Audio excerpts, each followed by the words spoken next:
and we are here doing a day trip from London. This is going to be some things that you can do within a day trip.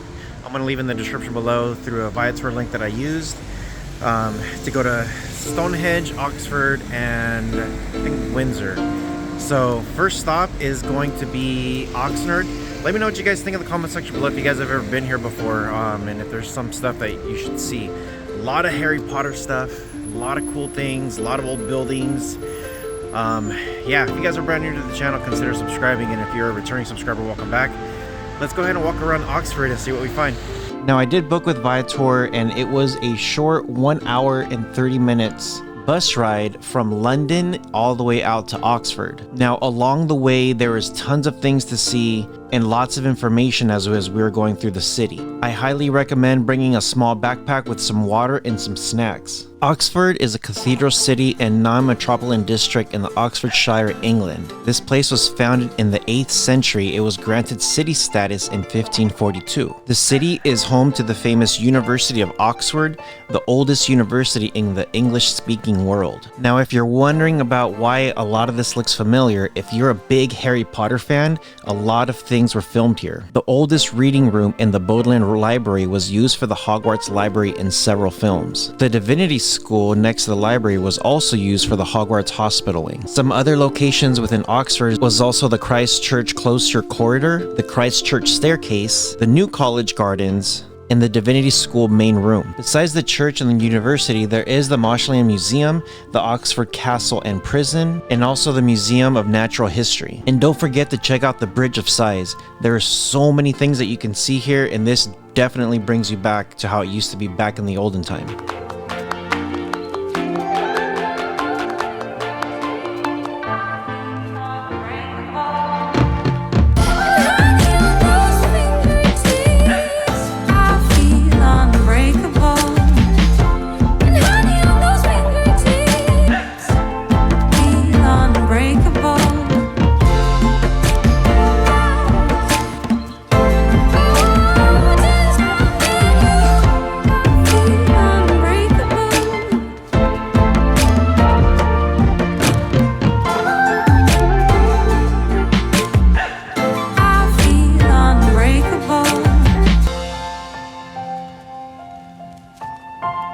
Okay, heading over to the Windsor Castle.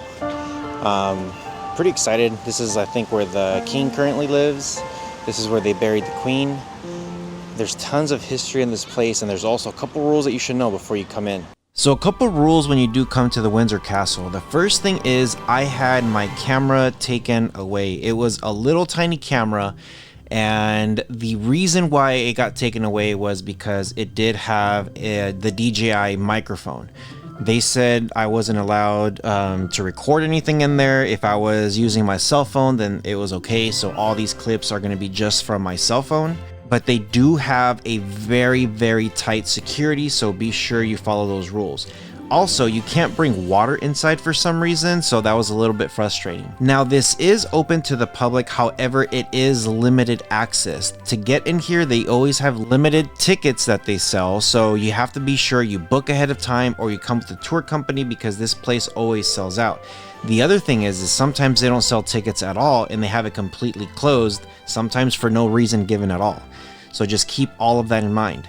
Now, the original castle was built in the 11th century after the Norman invasion of England by William the Conqueror. Since the time of Henry I, who reigned between 1100 to 1135, it has been used by the reigning monarch and is the longest occupied palace in Europe. Now, the Windsor Castle grounds cover about 13 acres or 5.3 hectares and combines the features of fortification, a palace, and a small town. At the heart of the Windsor Castle is the Middle Ward, a bailey formed around the artificial hill in the center of the ward. The moat is 50 feet or 15 meters high and made from chalk originally excavated from the surrounding ditch. The upper ward of the castle comprises a number of major buildings enclosed of the upper Bailey wall, forming a central quadrangle. The state apartments run along the north of the ward, with a range of buildings along the east wall, the private royal apartments and King George IV gate to the south, and the Edward III Tower in the southwestern corner. Now, one thing to note as you are entering in here, some places you still can't take pictures or videos even with your phone, because it is to pay respect to people who are buried, which, if you're curious, Queen Elizabeth II along with King George VI are buried at the Memorial Chapel. Make sure you do visit this place. Other monarchs are also buried here: Edward IV, Henry VI, Henry VIII, Jane Seymour, Charles I, and so many more are here at the St. George Chapel. Be sure to take your time here. It is limited time if you do go on a tour, but if you go on your own, make sure to take your time while you are walking around. Okay, so we're here in Stonehenge. This is like one of the... They keep changing the wonders of the world or whatever it is, but this is one of them that you could see from space and stuff. So pretty excited. A lot of stories, a lot of theories.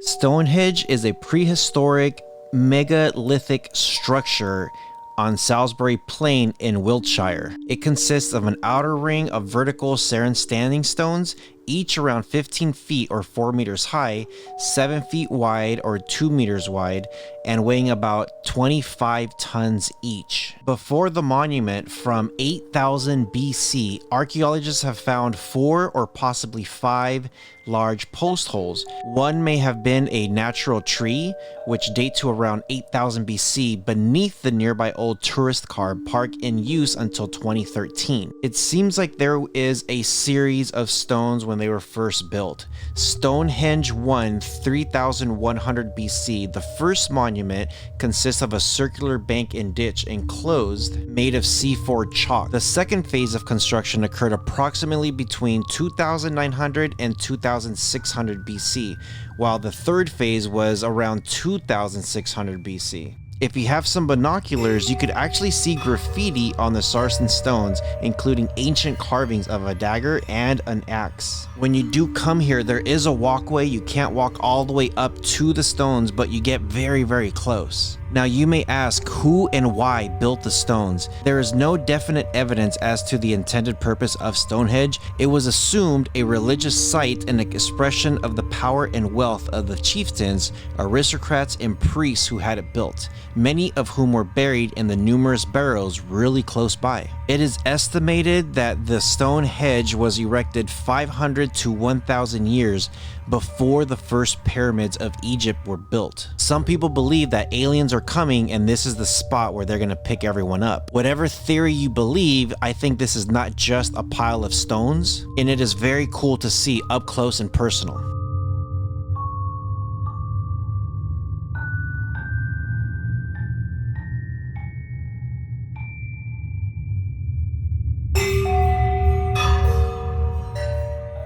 And that is it, guys.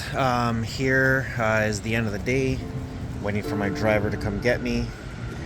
But yeah, let me know what you guys think in the comment section below. Let me know if it's something you would do, something that I missed that I should go back and see in either Oxford or yeah, any of those areas. So let me know. With all that being said, you guys take care of each other. See you guys in the next one.